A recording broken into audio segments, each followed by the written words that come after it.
بریم سراغ یک موضوع دیگه.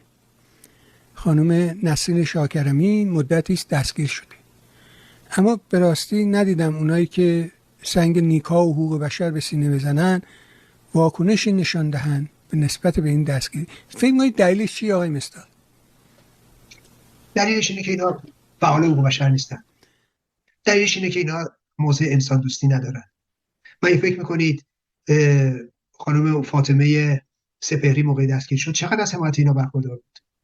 برید برای اینکه اینا آدما رو به خاطر انسانیتشون نیست که ازشون حمایت میکنن، که به خاطر حقوقشون که نیست ازشون حمایت، به خاطر که یا فکر میکنن هم خط اوناست یا میتونن از اون سوء استفاده کنن. فکر کنید این آدمایی که این همه یقه درانی میکنن برای نمیدونم افراد دیگه، مثلا اسماعیل بخشی، مثلا سپیده قلیا، اینا خیلی سیاسی هم فکر میکنید؟ از نظر من که مطلقا نیستن، ولی اینا میتونن از اینا سوء استفاده کنن و میان به قول به نوعی اونا رو هم باد میکردن توی آستینشون، اینا هم فکر میکردن خبریه. و ببینید یه آدمی مثل سپیده قلیان اساسا آدم سیاسی نیست، به نظر من مطلقا سیاسی نیست، ولی از احساسات رو سوء استفاده میشه و میندازنش جلو. یه موقعی که میره میفهمه که همه چی رو باخته، چون در این قد و اندازه هم نیست. شما فکر کنید یه آدمی مثل اسماعیل بخشی رو کرده بودنش رهبر جنبش کارگری، قبلش اون محمود صالحی بدبخت کرده بودن رهبر جنبش کارگری. فکرشو بکنید یک شاگرد نوروا تو سرپس رهبر پرولتاریایی ایران. ببینید اینا دائم به خاطر اینکه به نوعی به زندگی انگلی خودشون اینجا ادامه بدن، این طرف یه همچین آدمایی رو میکنن چی؟ قربانی سیاست‌های خودشون، قربانی اهداف خودشون، و اینا زندگی ها رو که میبازن. و خب حالا میبینید خانم نسرین شاکرمی بله دستگیر شده، مادر داغداره، یه دخترش که اومده خارج، آیدا شاکرمی، یه دخترش که اونجوری زیر خاک این همه مصیبت کشیده. خب ولی میبینید که یک کدوم اینا که سنگ نیکا رو به سینه میزدن امروز صداشون در نمیاد. کدوم حقوق بشری؟ کونی که پول حقوق بشری میگیره، کونی که ارتزاق میکنه از حقوق بشر، از خون و از رنج دیگران، کو نکبت ها سکوت کردن. چرا؟ چون نسرین شاکرمی دارای عقاید سیاسی متفاوت با ایناست.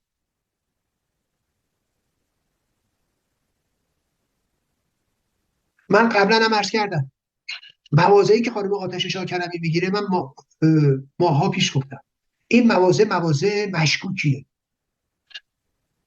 تردیدی در مشکوک بودنش نداشتم. من بدون اینکه هیچ اطلاعی از پشت پرده ها داشته باشم، ولی گفتم اینا مشکوکه.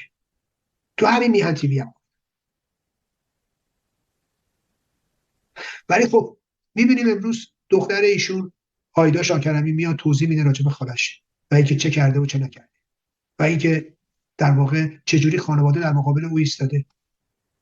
همه که نمیشه بد باشن، و چجوری داره از خون نیکا شاکرمی داره سوء استفاده میکنه. نسرین شاکرمی اونجوری دستگیر شده و ایشون در واقع، حالا نه اینکه ما خوشحال میشم برای این مشکلی ایجاد بشه، ولی نه خب ایشون داره خیلی خط سیاسی رو پیش میبره، یک خط امنیتی رو پیش میبره. برای من مثل روز روشنه ایشون نه بهایی داده الامر مبارزه، چند ماه دختر خواهرش که در سنین حساس نوجوانی بوده با بحران‌های نوجوانی روبروست، با درگیری‌های خانوادگی با مادر و با خانواده درگیر میشن. در همه خانواده‌ها میتونه باشه. من از نزدیک بسیاری از این موارد رو میشناسم. او فقط داره سوء استفاده میکنه از خون خواهرزادش بدون که هیچ بهایی پرداخته باشه. ولی خب از این بگذارید، خب برای من الان خیلی چیز نیست و این دردآور برای من سکوت همین سازمان‌های به اصطلاح حقوق بشری، همینایی که سنگ به سینه می‌زدن، و اینکه چرا پوشش لازم به نسرین شاکرمی داده نمیشه. خیلی عجیبه.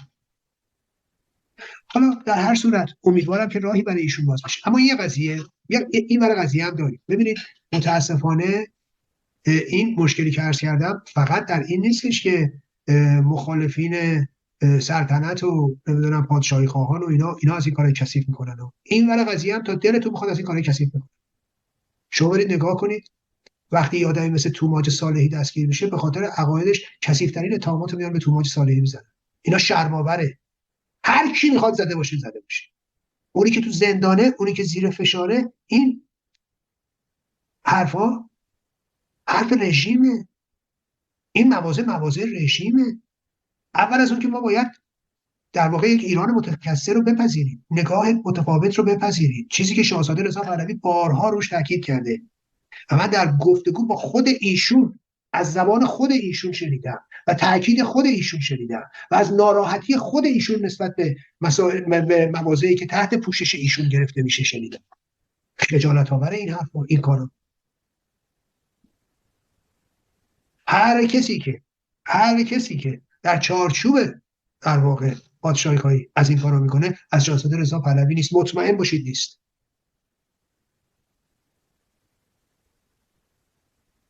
اینجوری نیستش که اون موافقه و یه در میفرسته جلو. من بچه‌ام، من دارم دغدغه‌هاشو میدیدم. من خودم شخصا دغدغه‌اش رو نزدیک دیدم، نگرانیشو دیدم، صحبت خصوصی و علنیش هم دیدم. مو نمیزنه با هم دیگه. هیچ پشت پرده‌ای نداره. تاکید میکنم هیچ پشت پرده‌ای نداره. همینی که میبینید، خوشت میاد یا بدت میاد، همینی که میبینی، اصلا پشت پرده نداره. خب حالا یه مسئله بریم. بعد یا مثلا من نگاه میکنم ببینم، حالا چون به همین قضیه خانم نسرین شاکرمی رسیدیم، من نگاه میکنم میبینم خانم پرستو فروهر رفته ایران، یه عکسی با خانم آتش شاکرمی داره. ممکن بود منم رفته باشم، حالا اگه منم مثل ایشون ایران میرفتم یه عکسی مثلا با هر کسی داشته باشم، یا تو خارج از کشور با عکس با هر کی داشته باشم، یا شاهزاده رضا پهلوی عکس با هر کی داشته باشه. به دلایل مختلف شاهزاده رضا پهلوی وایس بغل یه نفر عکس میگیره که بعد اون نفر تقش در بیاد. بعد من میبینم ادعاهای شریرانه راجع به خانم پرستو فروهر مطرح میشه. خانم پرستو فروهر شاید اینجا و اونجا مواضع سیاسی من با ایشون نخونه. خانم پرستو فروهر ممکنه اینجا و اونجا مواضع سیاسیش با من نخونه. اما از نظر من که دست از نزدیک بر آتش دارم، یکی از افتخارات جنبش دادخواهیه. شرم بکنید، خجالت بکشید. پرستو فروهر میره ایران، چرا رژیم نمیگیرتش؟ نکبت شما رو چرا گذاشتن بیاد خارج کشور؟ همتون با پاسپورت جمهوری اسلامی. خانم پرستو فروهر داره رو جونش ریسک میکنه، در یک موقعیت خاصی قرار داره و این چراغو داره روشن نگه میداره. اون ظلمی که بر پدر و مادرش شده رو داره در واقع دادخواهی میکنه. هر کسی چنین جرأتی نداره، هر کسی چنین توانی نداره و هر کسی چنین ظرفیتی نداره که هر سال این زخمش تازه بشه و تازه ریسک و هر اتفاقی ممکنه براش بیفته. خجالت بکشید. پاس بدارید زحمت دیگران رو، قدر بدونید زحمت دیگران رو، حتی اگه دشمنتونه. شرم‌آور این مواضع. تازه بیایی خانم پرستو فروهر رو ببری زیر سوال. هر کی میخواد باشه.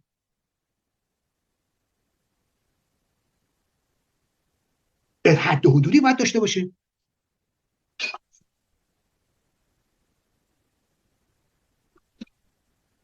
برای من آتش شاکرمی، برای من نسرین شاکرمی عزیزه و من شدیداً محکوم میکنم مواضع آتش شاکرمی رو. ولی دلیل نمیشه هر گوشه لجری که به ذهنم میرسه راجع به اینو بگم، که به خصوص راجع به آدمی مثل پرستو فروهر. هر جام که با نظرش مخالف باشم میام نقد کنم، نقد میکنم. مثلا من ترس و واهمه‌ای دارم؟ مگه من ماشین امضا هستم اینجا برای نمیدونم اقدامات اینو اون؟ ولی اجازه نمیدم به حرمت‌ها به اینجوری بی احترامی بشه. اونم یه همچین آدمایی. ما چند تا مثل پرستو فروهر داریم؟ که وایساده 25 ساله داره اینجوری 25 ساله داره دادخواهی میکنه. 26 سال شد. خون مادرش و پدرش رو که اونجوری مظلومانه ریختن. چند تا مثل اون داریم؟ به سادگی میتونست تو ساحل امر خارج کشور باشه و به سادگی میتونست. پرستو فروهری که داره میره ایران مثل اون نکبتایی که هر سال برای ییلاق و قشلاق میرن به ایران نیست. برای امر مبارزاتی میره ایران، برای امر دادخواهی میره ایران. باید قدرش دونست. نه اون نکبتی که میره نمیدونم ارث ننه باباشو بفروشه یا نمیدونم میره نمیدونم فلان کنه و ادعای سیاسی داره. من آدمای معمولی رو کارشون ندارم، اونا به خودشون ربط داره. من اینجا نمیدونم ممیزی ندارم، ولی اونی که ادعای سیاسی داره، ادعای رادیکالیسم داره، بعد نکبت پا میشه میره ایران. من رو اونا مشکل دارم، بله دارم. مردم عادی هر زندگی میخواد بکنن، حالا چه داخل ایران چه خارج از ایران، اونا حقشونه، انتخابشون هم کردن یا انتخابشون رو نکردن، هر جوری میخواد زندگی کنن. کسی نمیتونه بهشون اعتراض کنه تو چرا این کارو میکنی چرا نمیکنی. ولی به محضی که رو ادعا میکنه من یقهشو میگیرم.